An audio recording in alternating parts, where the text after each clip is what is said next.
Hey there guys, I'm TheRoyalGorilla and welcome to my first coverage video of E3 2015.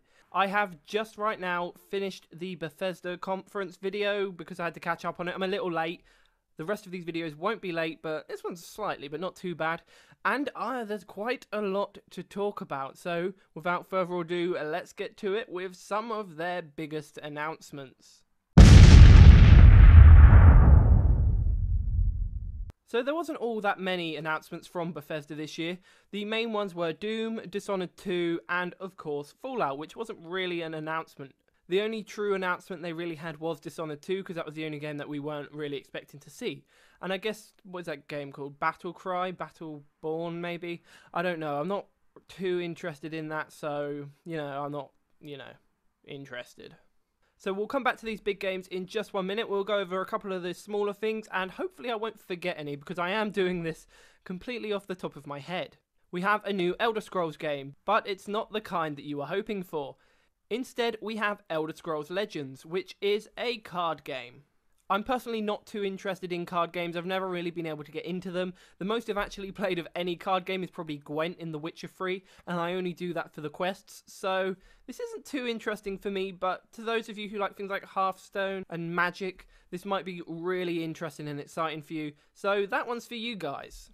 Another announcement that they made was they have created a Fallout mobile game called Fallout Shelter, and this is very reminiscent of your normal kind of The Simpsons Tapped Out or the Family Guy Quest for Stuff kind of game, I guess, where you sort of have this base or city, or in this case a vault, that you create and you build different sections and people come in and you have to do certain things, earn money, I guess, which come in the form of bottle caps because of course it's the Fallout universe.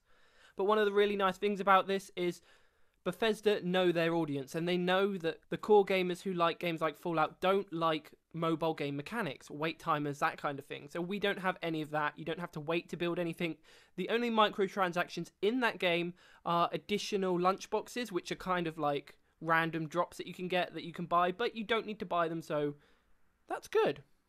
So even though I'm not too interested in Battlecry, they have actually announced that there is going to be a beta that you can sign up for, so if you're interested in the game, you can go and do that, but I personally am not, so to be honest, I didn't really pay too much attention, so I can't really talk about that very much, but, it looks very Team Fortress-esque, and I'm not too interested, but if that's your kind of thing, awesome, go and have fun with that, but, The final small little bits of information are that we have a Dishonored Definitive Edition coming to the next-gen consoles, which is just the original game with all the DLC and slightly revamped graphics for the newer systems. So that's very nice. And also in Doom, we will be getting a feature they call... What did they call it?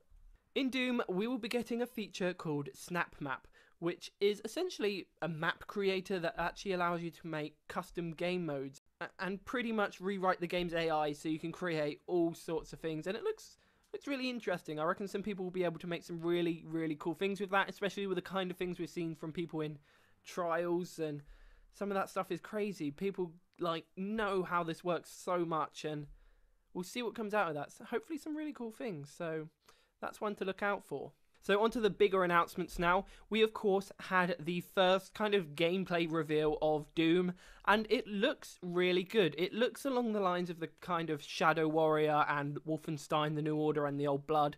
It looks to be a really fun single player experience that kind of Modern Warfare and that just can't live up to anymore.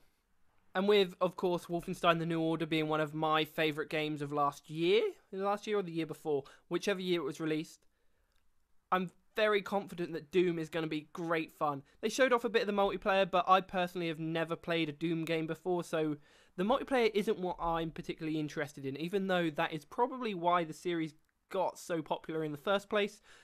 Yeah, I'm just one of them people that like single player. Another massive announcement, especially for me, is Dishonored 2.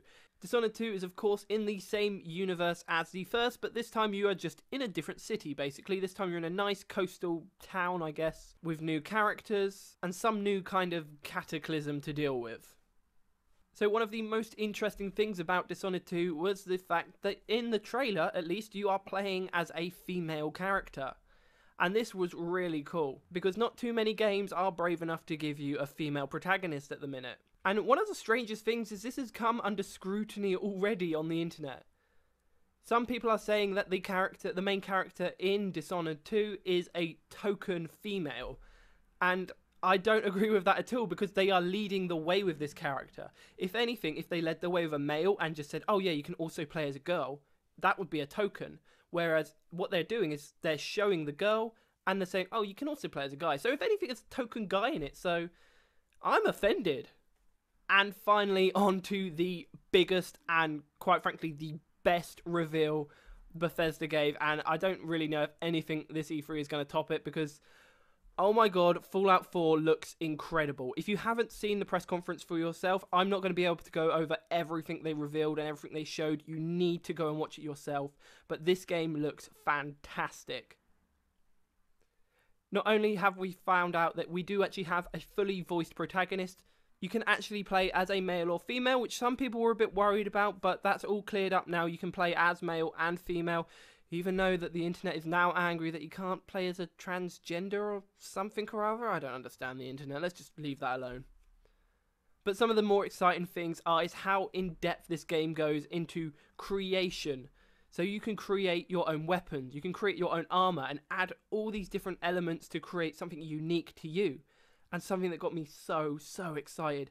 I've been playing a few survival games recently because the only reason I was really doing it wasn't for the survival aspect, it was for the base building. And Fallout 4 has base building. And it looks brilliant.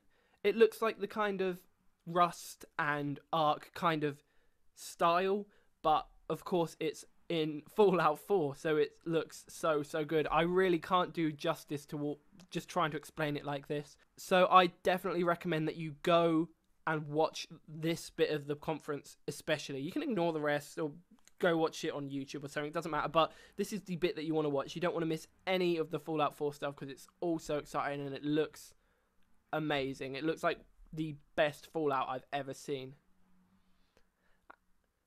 And along with it, they announced that they're actually doing a collector's edition, which comes with a Pip-Boy. And it's a redesigned Pip-Boy for the new game. And what it essentially does is it has a compartment where you can put your iPhone in, or I don't know if other phones fit. Probably, hopefully. And essentially get an app, and it's like having a second screen for the game, but on your wrist as the Pip-Boy, which is actually a really cool idea. And you also get a t-shirt and some art books, that kind of normal collector's edition stuff. And that is currently retailing for about £99, about £100. And yeah, I might have bought it already. So I'm really bad when it comes to pre-ordering. Oh, and I haven't even mentioned the best thing about Fallout 4 yet. November 10th. That's right, November 10th this year we will get our hands on it. And that has got me so excited. I literally, as soon as that conference was over, I was on the internet and I've ordered it. I don't even care. I can't wait. So there we have it, guys. They were the main announcements of the Bethesda E3 conference for 2015, and it was a brilliant show. Definitely one of my favourite conferences I've ever watched from E3. So stay tuned on the channel, because every single conference I will be releasing another one of these. They'll probably be a bit sooner than this one was to the Bethesda conference, just because, you know, reasons.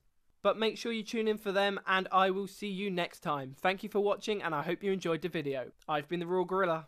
Over and out. His name is Luke, and he's more than your average gamer.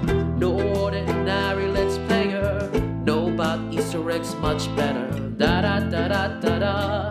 His name is Luke, aka TheRoyalGorilla. Even bigger than the giant Godzilla. Follow him in every game he goes. Da da da da da da. He's almost got everything you need, from GTA 5 to